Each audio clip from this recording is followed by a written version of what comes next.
Selamat pagi anak-anak yang terkasih. Apa kabar hari ini? Papa harap di pagi hari ini kita semuanya selalu diberkati dan dilindungi oleh Tuhan Yang Maha Kuasa.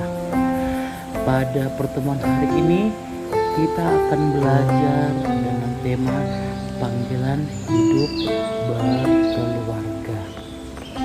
Nah, sebelum itu Pak Ju ingin mengajak kalian untuk mengetahui bahwa keluarga dibentuk oleh perkawinan antara laki-laki dan perempuan. Ya, mempunyai cita-cita yang luhur dalam berkeluarga dan tidak mudah untuk dijalani. Ya, misalnya di dalam keluarga ada berbeda pendapat, terus mungkin juga ada kebencian, kemarahan, iri hati, dan lain-lain. Bagaimana keluarga dapat menghadapi masalah tersebut?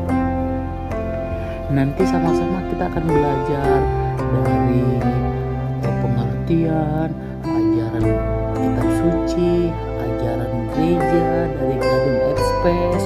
Terus kita mengetahui juga bagaimana seharusnya peran keluarga di dalam masyarakat, di dalam keluarga, tanggung jawab seorang bapak, terus tanggung jawab seorang ibu, apa aja kewajiban seorang anak, terus bagaimana komunikasi di dalam keluarga.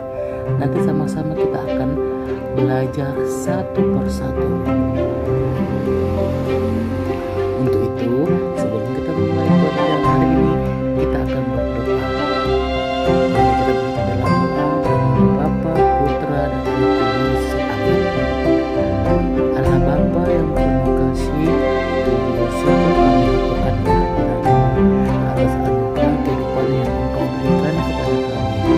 Lindungilah kami ya Bapa dalam kegiatan pada hari ini, agar kami dapat memahami tentang makna hidup sebagai anugerah-Mu yang sangat berharga.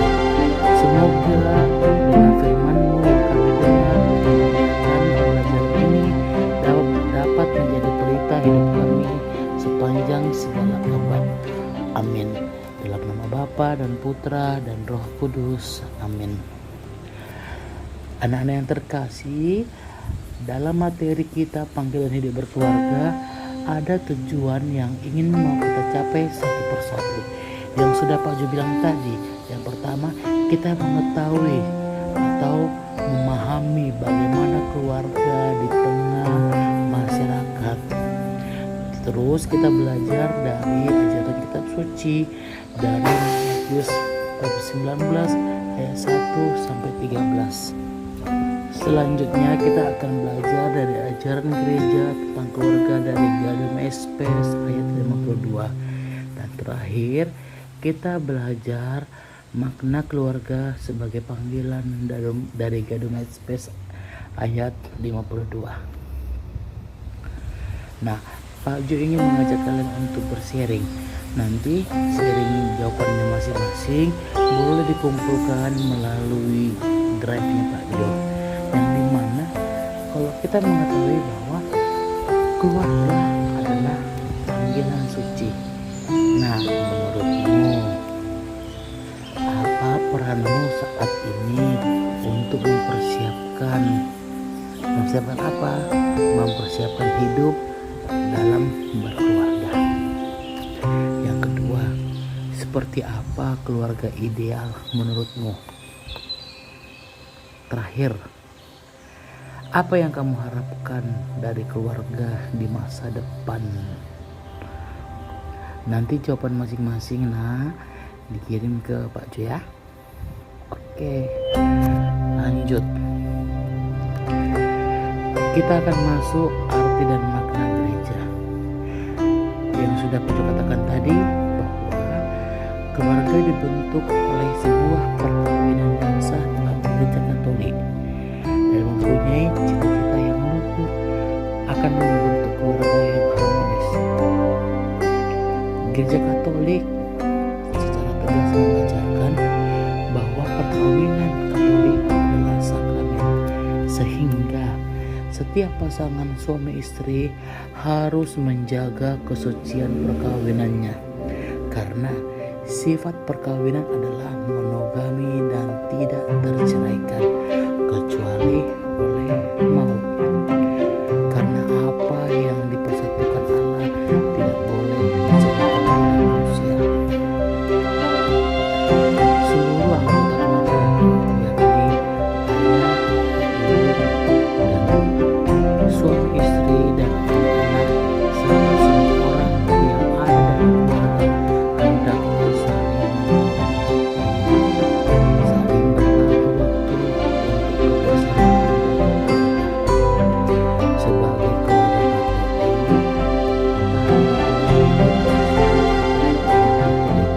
yang bersumber dan ajaran gereja yang akan kita bahas berikut ini. Kita akan masuk ke dalam ajaran kitab suci dari Matius bab 19 ayat 1 sampai 6. Setelah Yesus selesai dengan pengajarannya itu, berangkatlah ia dari Galilea dan tiba di daerah Yudea yang di seberang sungai Yordan. Orang banyak berbondong-bondong mengikuti dia, dan ia pun menyembuhkan mereka di sana. Maka datanglah orang-orang Farisi kepadanya untuk mencobai dia. Mereka bertanya, apakah diperbolehkan orang menceraikan istrinya dengan alasan apa saja? Jawab Yesus, tidakkah kamu baca bahwa Ia yang menciptakan manusia sejak semula menjadikan mereka laki-laki dan perempuan? Dan firman-Nya, sebab itu laki-laki akan meninggalkan ayah dan ibunya dan bersatu dengan istrinya, sehingga keduanya itu menjadi satu daging. Demikianlah mereka bukan lagi dua, melainkan satu. Karena itu apa yang telah dipersatukan Allah tidak boleh diceraikan manusia. Setelah kita membaca ajaran kitab suci, Bapak ingin mengajak kalian untuk mendalami sebuah pertanyaan berkaitan dengan teks kitab suci yang telah sama-sama kita baca. Penuh pertanyaannya sebagai berikut. Apa pesan dari teks Matius 19 ayat 1 sampai 6? Yang kedua, apa yang dicobai orang Farisi pada Yesus? Pertanyaan ketiga, apa jawaban Yesus? Yang keempat, mengapa mereka mau mencobai Yesus? Dan yang kelima, bagaimana sifat keluarga menurut teks tersebut? Untuk pertanyaan ini boleh kamu kerjakan di Google Classroom. Oke, nah sebagai peneguhan dari bacaan kitab suci Injil Matius, yang dimana bahwa perkawinan itu persekutuan cinta antara laki-laki dan wanita yang secara sadar dan bebas menyerahkan diri dengan segala kemampuan untuk selamanya dalam hubungan pernikahan gereja. Sebagai seorang suami istri, berusaha saling menjaga dan saling membantu dalam hal menghormati, menerima dalam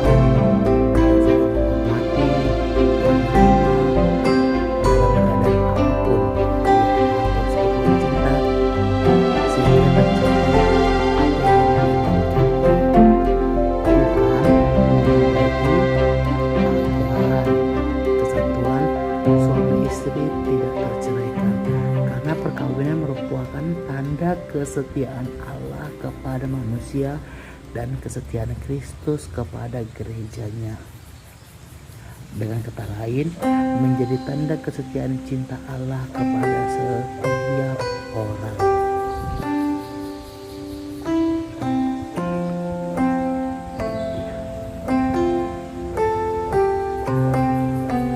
Jika pasangan suami istri dan anak-anak hidup dalam kasih yang total, maka Keluarga menjadi gambaran nyata sebuah gereja, sehingga tepatlah jika keluarga itu disebut sebagai gereja kecil atau eklesia domestika, dengan menerapkan kasih seperti teladan Yesus dalam mengambil misi gereja membangun kerajaan Allah. Dalam ajaran gereja Guardian Express ayat 52 mengatakan keluarga adalah sebuah sekolah kemanusiaan yang kaya. Akan tetapi supaya kehidupan dan kehidupan keluarga dapat mencapai kepenuhan, dituntut komunikasi batin yang baik, yang ikhlas dalam pendidikan anak. Kehadiran ayah yang aktif sangat menguntungkan pembinaan anak, dan perawatan ibu di rumah juga dibutuhkan anak dan seterusnya. Sekarang kita masuk ke dalam apa saja tugas dan tanggung jawab seorang suami atau bapak. Yang pertama, sebagai kepala keluarga, ya harus bisa memberi nafkah lahir dan batin kepada istri dan keluarganya. Terus mencari nafkah itu salah satu tugas pokok seorang suami. Ya, sependapatnya mungkin tidak terlalu dibebani kepada istri dan anak ya, untuk menjamin nafkah. Yang kedua, sebagai partner istri, yang dimana di dalam perkawinan menuntut adanya hidup berpasangan atau partnership. Ya, sebagai suami harus menjadi mitra dari istri, sehingga istri ketika dia berkarir, maka perlulah suami menjadi pendamping, ya menjadi penyemangat bagi si istri. Mungkin dalam kehidupan rumah tangga istri mempunyai banyak tugas. Nah, biar tidak terbebani, harusnya pembagian tugas itu jelas dalam rumah tangga. Yang ketiga, suami sebagai mungkin orang sering berpikir dan meletakkan tugas anak-anaknya kepada istri atau seorang ibu. Padahal yang terpenting dan paling utama adalah anak tetap memerlukan sosok ayah dalam pertumbuhan dan perkembangan karakter ataupun iman.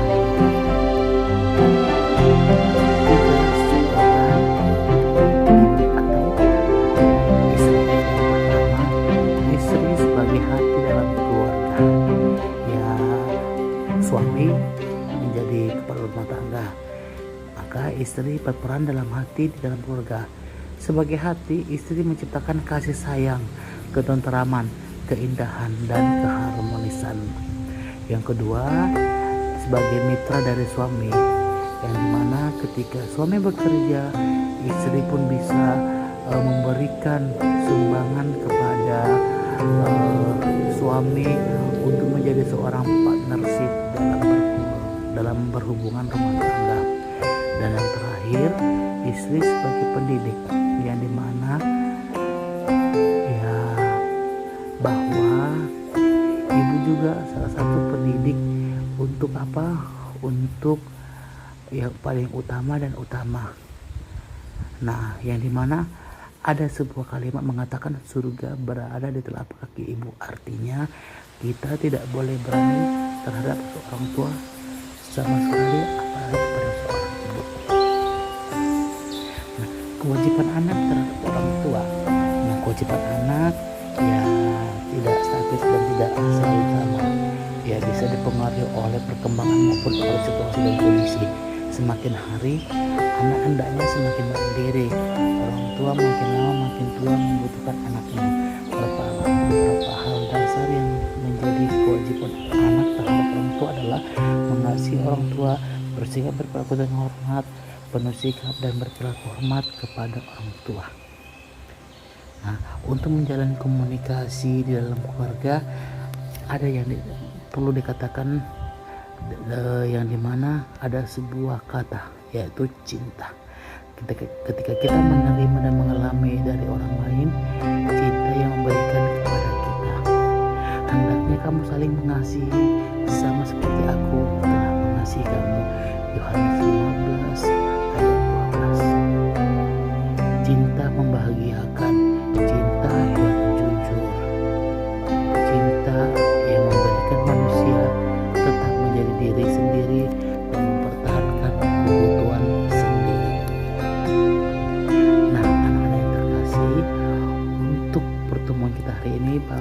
mengajak kalian untuk membuat sebuah aksi refleksi yang dimana sebagai anak kamu tuliskan apa yang sudah kamu lakukan dan rencanakan yang akan kamu lakukan sebagai bentuk kewajiban kamu terhadap orang tua dalam hidup keluarga.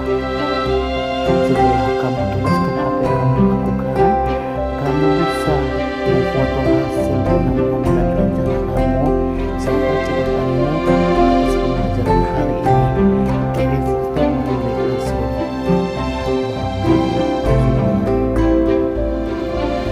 Maka dari itu, kita akan mengakhiri pertemuan hari ini dengan berdoa. Mari semua siapkan hati, tinggalkan semua dulu tugas-tugasnya untuk mengikuti pelajaran hari ini. Namanya Bapa, Putra, dan Roh Kudus. Ya Allah Bapa kami sekalian insan, Engkau menciptakan manusia dan menghimpun mereka menjadi satu keluarga, yakni keluargamu sendiri. Engkau pun telah memberi kami keluarga teladan, yakni keluarga Kudus Nazaret, yang anggotanya sangat takwa kepadamu dan penuh kasih satu sama yang lain. Terima kasih Bapa atas teladan yang indah ini. Semoga keluarga kami selalu berdorong untuk meneladani keluarga Kudus Nazaret. Semoga keluarga kami tumbuh menjadi keluarga Kristen yang sejati dan dibangun atas dasar iman dan kasih akan Engkau dan kasih antar sesama anggota keluarga. Ajarlah kami hidup menurut Injil, yaitu rukun, ramah, bijaksana, sederhana, saling menyayangi, saling menghormati, dan saling membantu dengan ikhlas. Hindarkanlah keluarga kami dari mara bahaya dan malapetaka. Sertailah kami dalam suka dan duka. Tabahkanlah hati kami bila sekeluarga menghadapi masalah-masalah. Bantulah kami agar selalu bersatu padu dalam dan sehati sejiwa. Hindarkanlah kami dari perpecahan dan kecocokan. Jadikanlah keluarga kami ibarat batu yang hidup untuk membangun semangatmu menjadi tubuh Kristus yang rukun dan bersatu padu. Berilah keluarga kami rezeki yang cukup. Semoga kami sekeluarga selalu berusaha hidup dalam baik di tengah-tengah jemaat dan masyarakat. Jadikanlah keluarga kami garam dan terang dalam masyarakat.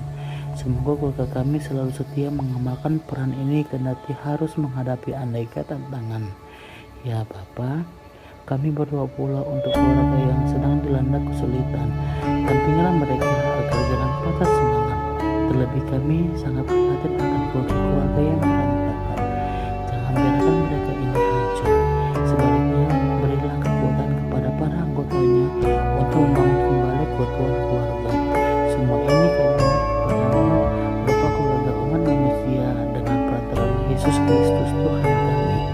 Amin. Selamat pagi anak-anak. Selamat bertemu kembali di pertemuan berikutnya. Tetap jaga kesehatan. Tuhan memberkati kita semuanya. Bye semuanya.